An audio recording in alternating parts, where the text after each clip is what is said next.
तो आज हमारे सैफ आंगन में चौंक डाल रहे थे, फिर राधे के साथ हमने कथा सुनी। Hey guys, Radhe Radhe. तो आज हमारे राधे का बर्थडे है और वो चाचू के साथ खेल रहा है। और जिनकी शादी हो गई है उन सबको हैप्पी करवा चौथ। फिर राधे को मैंने आज टीका लगाया, जो मैं रोज ही लगाती, और आज उससे पूजा करवाई, लेकिन यहाँ भी उसकी शैतानियां बंद नहीं हो रही। हमारा राधे पिछले साल करवा चौथ 20 अक्टूबर को हमें एक बड़े से तोहफे की तरह मिला था। फिर मैंने भोग लगाया और आज मैंने हलवा बनाया था। सैफ ने सारा सामान इकट्ठा किया कथा वाला। फिर किचन में आकर मैंने पानी गर्म किया अपने लिए और सबके लिए चाय बनाई, और दादी ने एक बधाई वाली गीत गाई जो मुझे बहुत ज़्यादा पसंद आई। ज़्यादा कुछ तो समझ में नहीं आ रहा था, लेकिन जो भी आ रहा था मुझे बहुत अच्छा लग रहा था। और हमारे यहाँ किसी शुभ अवसर पर आंगन में चौक न डाले ऐसा हो ही नहीं सकता, लेकिन बुआ जी नहीं थी इसलिए ये काम सैफ कर रही थी। और उन्हें रंगोली भी बहुत अच्छी बनानी आती है। और फिर क्या, हम लोग किचन में आ गए। अरे अरे, सैफ रो नहीं रही थी, प्याज कट कर रही थी, और फिर मैंने भी लहसुन प्याज की धूमधाम से कुटाइयाँ करी और फिर निकाल कर रख दी, क्योंकि देसी चीज़ों की बात ही अलग होती है। और इधर सैफ भून रही थी सिवाई, तब तक मैंने आटा निकाल कर आटा लगाया, और फिर मैंने रोट के लिए भी आटा लगाया। और हमारे सैफ के चेहरे का ग्लो तो देखो कितना अच्छा है।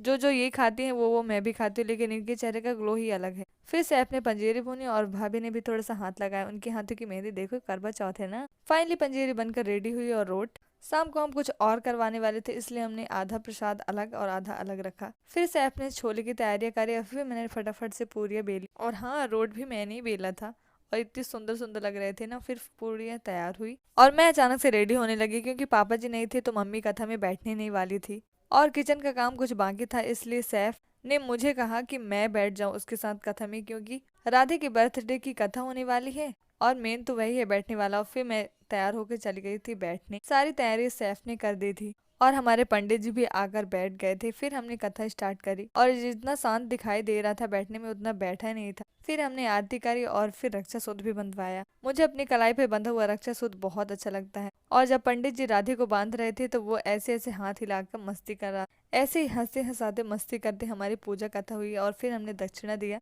लेकिन दक्षिणा देने का मन नहीं था राधे का, मैंने जबरदस्ती दिलाया। और इस बात पे पंडित जी जोर जोर से हंसने लग गए थे कि देखो कितना कंजूस जजमान है हमारा, और हाथ उठाकर ना जाने क्या इशारे कर रहा था। फिर पंडित जी ने हमें प्रसाद दी। फिर मैंने प्रसाद खाया और सच बताऊं, प्रसाद का टेस्ट बहुत ज़्यादा अमेजिंग था। हमने डिसाइड किया नहीं था कि हम तिथि के हिसाब से बर्थडे मनाएंगे राधे का या तारीख के हिसाब से, लेकिन बाद में दादी ने कहा कि तिथि के हिसाब से, इसलिए करवा चौथ के दिन हमने उसका बर्थडे मनाया।